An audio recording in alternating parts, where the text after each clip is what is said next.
Welcome back to another episode of Scripture Narratives. Today we have the next part of Bible facts about Daniel. On this episode, we will be covering Daniel chapter 7 through 12. Daniel, a man of unshakable faith, has been steadfast in his daily walk of fellowship with God throughout the first 6 chapters of the book of Daniel. Nothing has caused him to panic or depart from his faith.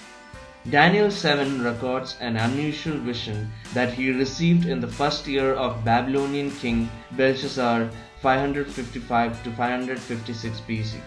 The vision predicts major world empires and events from the time of Daniel to the second coming of Christ. A revelation from God in his sleep discloses future events which Daniel finds most troubling. Daniel saw a vision by night, and the 4 winds of heaven were stirring up the great sea, and 4 great beasts came up from the sea, each different from the other. The first was like a lion and had eagle's wings, second like a bear. It was raised up on one side and had 3 ribs in its mouth between its teeth. After this he saw another, like a leopard, which had on its back 4 wings of a bird. Then he saw a 4th beast, dreadful and terrible, exceedingly strong. It had huge iron teeth. It was different from all the beasts that were before it, and it had 10 horns. The 2 sets of dream and visions were about 50 years apart, but as we will see, they both describe the 4 world empires. The vision of the 4 beasts and the little horn found in Daniel 7 reveals more information about the same 4 empires that are first described in Nebuchadnezzar's dream of a great image which we talked about in the previous video, Daniel Bible Facts Part 1. Daniel 7 describes 4 beasts who rule the world. The fierce lion with eagle's wings represents Babylon, just as the head of gold did in Daniel 2. Babylon ruled the world from 605 BC to 539 BC. Second beast, a bear with 3 ribs in its mouth, represents the Medo-Persian Empire. The 3 ribs are symbolic of the 3 kingdoms conquered by the Medo-Persian armies. Those kingdoms were Lydia, Babylon, and Egypt. Medo-Persia ruled the world from 539 BC to 331 BC. Daniel saw the bear was raised up on one side, indicating one of the 2 kingdoms was stronger than the other, just as one arm is typically more dominant than the other. The third beast, leopard, having 4 wings and 4 heads, represents Greece, led by Alexander the Great. The wings represent the speed which Alexander conquered the world. The 4 heads of the leopard represents Alexander's 4 generals. After Alexander's death, these 4 generals divided the kingdom and fought amongst themselves for control of Alexander's empire. Greece ruled the world from 331 BC to 168 BC. The 4th beast, which was dreadful, terrible, and exceedingly strong beast with great iron teeth, represents the same kingdom as the iron legs in Daniel 2. Those legs represented the pagan Roman Empire. The 10 horns of the beast, and coming up among them is another little horn who destroys 3 of the first horns. As they were plucked out by the roots, the 10 toes of the great image in Daniel chapter 2 were the 10 nations which brought among the destruction of pagan Rome. Those toes are the same as the 10 horns on the 4th beast of Daniel chapter 7. The dream of Daniel chapter 7 is also a future prophecy. Here God reveals the little horn power coming up among the 10 horns. The little horn of Daniel 7 is the most powerful enemy of God's truth and of God's people on earth today. The little horn is considered to be the coming Antichrist at the end times. He shall persecute the saints of the Most High. But the judgment shall sit, and they shall take away his dominion, to consume and to destroy it unto the end. And the kingdom and the dominion and the greatness of the kingdom under the whole heaven shall be given to the people of the saints of the Most High, whose kingdom is an everlasting kingdom, and their dominions shall serve and obey him, which is mentioned in Daniel chapter 7 verse 26-27. The ram, the he-goat, the great horn, and the 4 new horns. The symbol of the ram and the he-goat explained in the text of Daniel chapter 8 as representing the kings of Persia and Greece, where scholars agreed that the goat's first horn, the horn which is broken, is Alexander the Great, and the four horns which then arise are the four generals who divided his empire.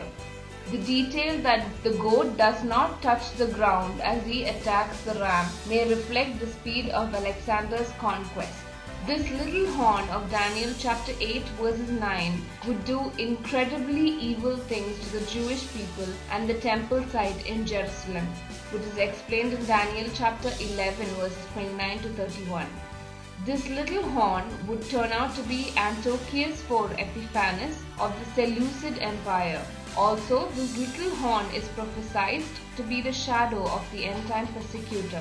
Daniel chapter 8:25 notes, "He shall even arise against the prince of princesses, that is Christ, but he shall be broken without human means." This is very similar to the interpretation of Nebuchadnezzar's dream, where Christ, the stone that was cut out of the mountain without hands, destroys the final kingdom and the abomination it will have caused, which is explained in Daniel chapter 2 verse 44 to 45. Though part of the vision of Daniel 8 has been fulfilled historically, Daniel was told to seal up the vision, for it refers to many days in the future, which was mentioned in Daniel chapter 8 verses 26. The command to seal up the vision or to shut up the words given in these chapters indicate that the sections of these chapters are meant for the same end time period. Daniel encounters a prophetic word about 70 years of exile. It is mentioned in Daniel chapter 9 verse 1 to 2. This word deeply disturbs him. He turns to God in a two-part prayer in which he confesses the sins of the nation. First, a confession in which Daniel acknowledges that the devastation is fitting punishment for infidelity, which is mentioned in Daniel chapter 9 verse 3 to 15. And then a supplication petitioning God to bring the just punishment to an end, which is mentioned in Daniel chapter 9 verse 16 to 19. The heavenly being Gabriel provides Daniel with a new interpretation of the 70-year period, which is mentioned in Daniel chapter 9 verse 24 to 27.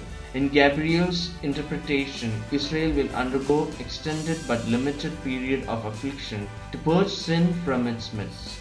Whether in exilic punishment or in purging affliction, the faithful can confidently petition God to listen, forgive, hear, and act. In Daniel chapter 10, we are told that Daniel had a disturbing vision. The rest of the chapter narrates his encounters with heavenly messenger as he is being prepared for an interpretation of the dream. We read in Daniel chapter 10 verses 11 that he said unto me, O Daniel, a man greatly beloved, understand the words that I speak unto thee, and stand upright, for unto thee I am now sent. And when he had spoken this word unto me, I stood trembling. As Daniel was laid out in weakness by this experience, he was strengthened by the touch of a hand. And when it was time for Daniel to hear and understand, he needed to stand at attention. God responded to Daniel's prayer, and the very moment he made his request known. Daniel had been in great and serious prayer for 3 full weeks. Daniel was about to receive the answer to his prayer, but the battle was not over for his heavenly messenger Michael. First, he must battle the prince of Persia, then the prince of Greece. God watched out for Israel, working behind the scenes in the spiritual realm.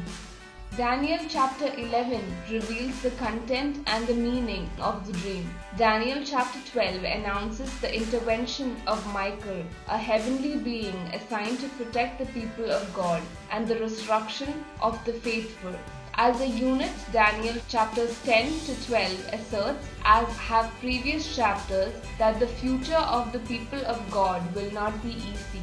The picture is not at all pretty, but the outcome is certain. The evil rulers of this age will not have a lasting rule. The closing words of Daniel assure us that God will provide the inheritance that has been allotted for the faithful. The final chapter of the book of Daniel chapter 12 focuses on the end time. the time just before and after Jesus Christ returns to earth. Satan had tried to keep Daniel from understanding the visions he had received and thus prevent God's truth from being revealed. Earlier, an angel had told Daniel, but the prince of the kingdom of Persia, a powerful evil spirit, withstood me 21 days, and behold, the archangel Michael, one of the chief princes, came to help me. For I had been left alone with the kings of Persia.